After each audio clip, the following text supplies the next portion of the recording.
How did you react when you read the script for the final scene of Series 2?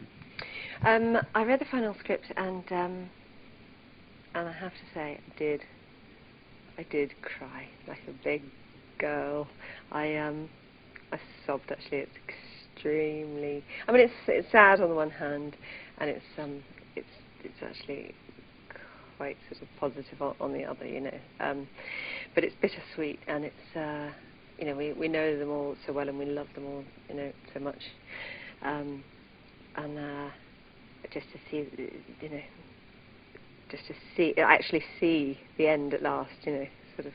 And there's been so much speculation about it, even with us, but actually to see what was going to happen and how it was going to end, it was sort of a relief as well, you know.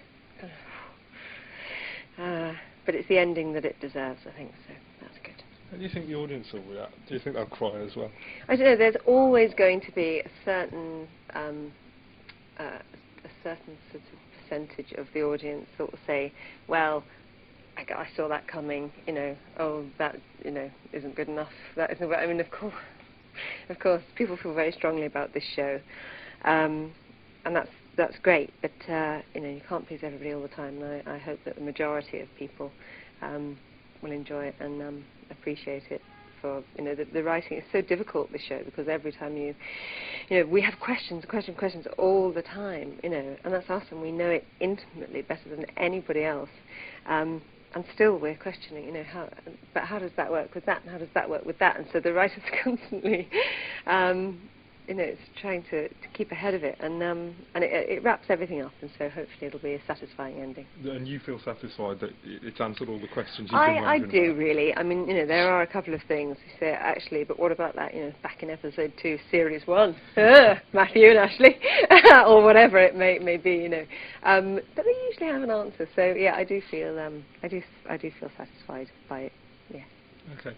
As for series 3, where do we pick up with that? There's a bit of a twist at the end of series 2. Yes, there is a twist. We pick up in a very odd place, actually, where we're not sure where we are, whether we've come back, or because the last time at the end of series 2, we saw Alex thinking that she'd woken up in 2008, but had she, because Jean was coming through to her on the monitors and the TV screens.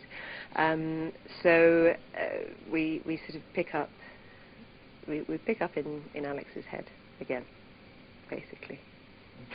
And we know eventually that we're back in the 80s, yes, or in 1983, yeah. This series. What sort of cases do you undertake this series?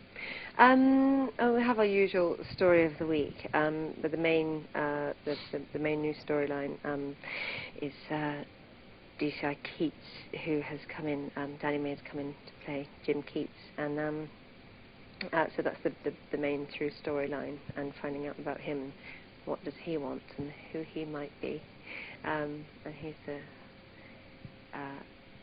he carries the story right through. Whereas the other guests that we've had, such as Adrian Dunbar, you know, playing Summers last series, he was only in sort of 4 episodes, and Roger Allen was in.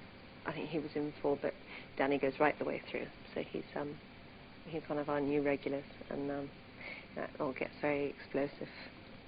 Very explosive. How does Keats get on with Alex and Jean? Keats gets on very well with Alex initially.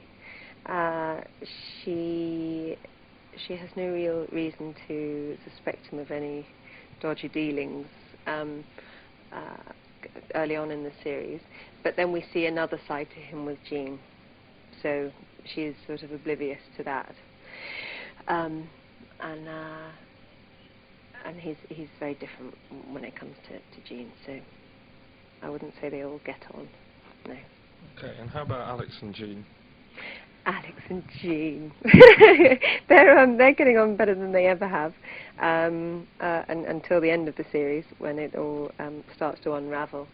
But yeah, they start to work as a team, and then that's another aspect of Jim Keats. You know, that character comes in and starts to pick away at their relationship.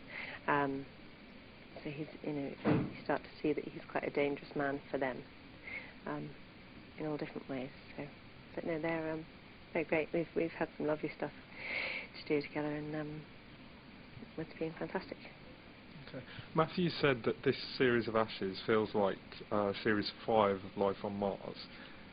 Do you agree with that, and how does that... No, because I wasn't in Life on Mars, so I have no idea what those series felt like. No, I wouldn't. I mean, I wouldn't agree necessarily. I'm not. You know, it was very difficult for me. And with me and Montse, you know, and all the new characters, Life on Mars it's like me watching Spooks and saying, well, that's in some way connected. It isn't. You know, I mean, for me personally, it isn't. I mean, I thought it was absolutely brilliant, but that doesn't mean that it's connected in my head to it. You know, and even Alex, you know, she's supposed to have met Sam, and I watched the show, so I sort of have the same perspective on it as Alex would do, because I only know Sam through watching the show, not because I worked with John playing Sam Tyler, or, you know, it's quite good in that way, because she literally had sort of seen his life on Mars through the TV screen, which is exactly what I'd seen. So no, but I'm sure that's exactly what it feels like to them and to Phil and, you know, the boys. Do you get the feeling that it is, in, like, story-wise, that it's wrapping up both shows in a sense? Oh yeah, no, it's definitely wrapping up both shows. You know, there's this whole Sam Tyler thread, and because his story didn't really come to a satisfactory end in Series 2 of Life on Mars. So, you know, and it's been a fantastic thread to sort of take us through to the end of this series, you know, of Ashes, because it's given Alex a drive, you know, it's given what happened to him, you know. And she wants to get back home, she wants to go back to Molly, she doesn't know where she is, she doesn't know. So her connecting all the strands about Sam and his life and where he actually ended up, she thinks that's going to lead her to her own, you know, the end of her own destiny. So. Okay. In a few years' time, when you think back to your Ashes experience, what do you think will stand out as, like, your favourite episode or favourite moment? We've shot the last scene of this series already, and that was very nice. That will definitely stand out as you know, a sort of special evening. But I think mostly it'll be the funny moments, like in the snooker hall in Series 1, where there were a sort of line of naked guys, you know, and one of them got himself in a bit of trouble. And some of us cast members had to be removed from the set for laughing so much. You know, and Dean and I, especially in Series 1, you know, we found it very difficult to be in a scene together without, you know, being bent and sort of laughing our way through it, really. But we've had some very nice times. Okay, and have you got anything special planned to mark the end of filming and the end of this whole experience? I'm getting incredibly drunk. Next Wednesday we finish filming, and we've got a split day, which means that we finish at 10 o'clock at night. And it's Phil and my birthday on the same day as our last day, which is kind of quite weird, all, you know, in itself. So I'm sure, and we haven't really got any dialogue.